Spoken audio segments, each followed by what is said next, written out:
Everyone, my name is Garvit Khandelwal. I am working as a lecturer mechanical in Shri Gokul Verma Government Polytechnic College Bharatpur. So आज हम E202 subject basic mechanical engineering के unit number 1 mechanical properties of metal के जो first topic है उसका properties of material उसको discuss करेंगे। Last video भी मैंने इसी टॉपिक पर बनाया था, उसी टॉपिक को आज कंटिन्यू करेंगे। सो लास्ट वीडियो में मैंने 4 इम्पॉर्टेंट प्रॉपर्टीज़ डिस्कस की थी, आज हम उसी को कंटिन्यू करेंगे।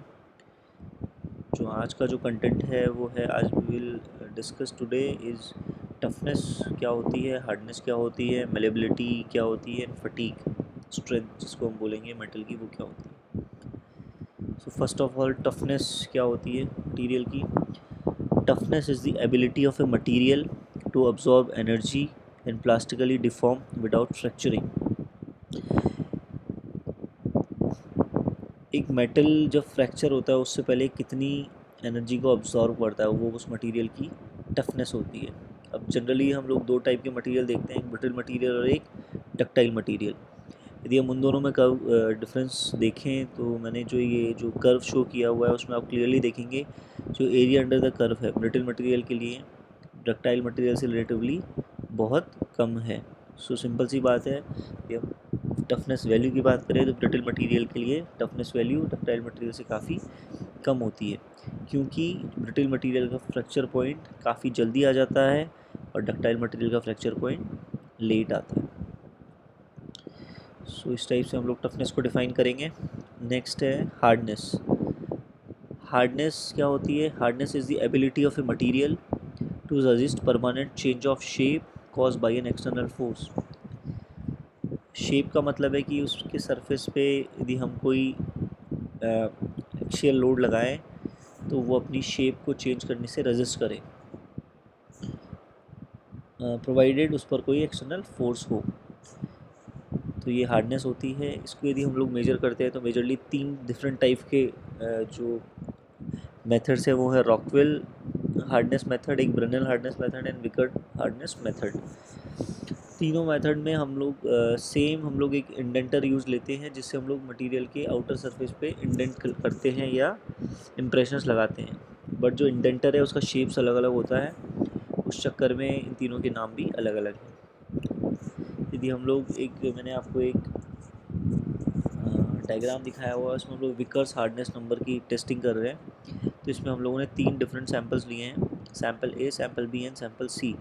तीनों सैंपल पर हम लोगों ने सेम इंडेंटर का यूज़ किया है और सेम लोड एफ लगाया है। जब हम लोग सेम इंडेंटर और सेम एफ लोड लगा रहे हैं तो हम लोग को ऑब्टेन हो रहा है कि सैंपल ए पर जो इम्प्रेशन है वो बहुत छोटा है, सैंपल बी पर उससे बड़ा है, सैंपल सी पर और उससे बड़ा है। इसका मतलब सैंपल जो ए है उस पर जब एफ लोड लगा है तो उसने काफ़ी ज़्यादा रेजिस्ट किया है। उसका मतलब है कि अपना जो चेंज ऑफ शेप है उसने बहुत ज़्यादा रेजिस्ट किया है, मतलब सैंपल ए की जो विकर्ड हार्डनेस है वो सबसे ज़्यादा है, सैंपल बी उससे कम है, सैंपल सी उससे कम है। इस टाइप से हम लोग हार्डनेस की टेस्टिंग करते हैं। इनका एक फार्मूला भी डिफाइन होता है कि उसमें एग्जैक्ट हम लोग डायमीटर को मेज़र करते हैं, जो हम लोगों ने नीचे जो सैंपल दिया है उसके मेजरमेंट्स रहते हैं, तो उससे हम लोग एक वैल्यू को भी ऑब्टेन कर सकते हैं। नेक्स्ट है मेलेबिलिटी।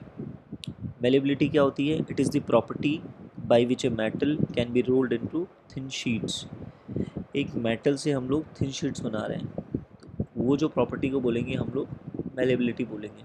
ऐसे ही मैंने लास्ट वीडियो में डक्टिलिटी को समझाया था। इसमें हम लोग क्या कर रहे थे, वो उसमें हम लोग एक metal that can be rolled into thin wires. तो जितने भी डक्टाइल मटेरियल होते हैं वो हम लोग मेलेबल मटेरियल बोलते हैं। जैसे सबसे ज़्यादा जो एक्सटेंसिवली यूज्ड होता है इंजीनियरिंग फील्ड में माइल्ड स्टील, वो हाईली मेलेबल मटेरियल होता है जो कि शीट मेटल्स में बहुत ज़्यादा यूज़ में आता है। नेक्स्ट है फटीग। फटीग एक लास्ट पॉइंट होता है जहाँ पे मेटल जो है वो फेल हो जाता है, जिसको हम फटीग लिमिट भी बोलते हैं, फटीग स्ट्रेंथ भी बोलते हैं, एंड्योरेंस लिमिट भी बोलते हैं। तो इसमें क्या होता है, fatigue is the of material weakening and breakdown of equipment subjected to stress. जब एक मटेरियल एक कंटिन्यूस स्ट्रेस में रहता है तो फटीग वो पॉइंट होता है जहाँ पे मटेरियल वीक हो जाता है या ब्रेक डाउन हो जाता है because of repeated series of stresses, क्योंकि उसमें लगातार रिपीटेड सीरीज ऑफ स्ट्रेसेस लगे हुए रहते हैं। फटीक को हम लोग फटीक लिमिट, एंड्योरेंस लिमिट या फटीक स्ट्रेंथ से भी शो करते हैं, जो कि स्ट्रेस लेवल होता है below which an infinite number of loading cycles can be apply to a material without causing fatigue failure.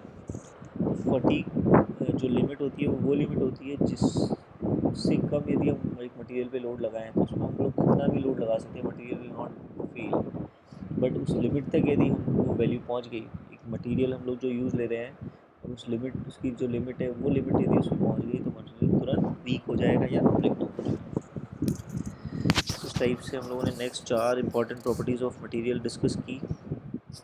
I hope आप लोगों को समझ में आ गया होगा। Thank you.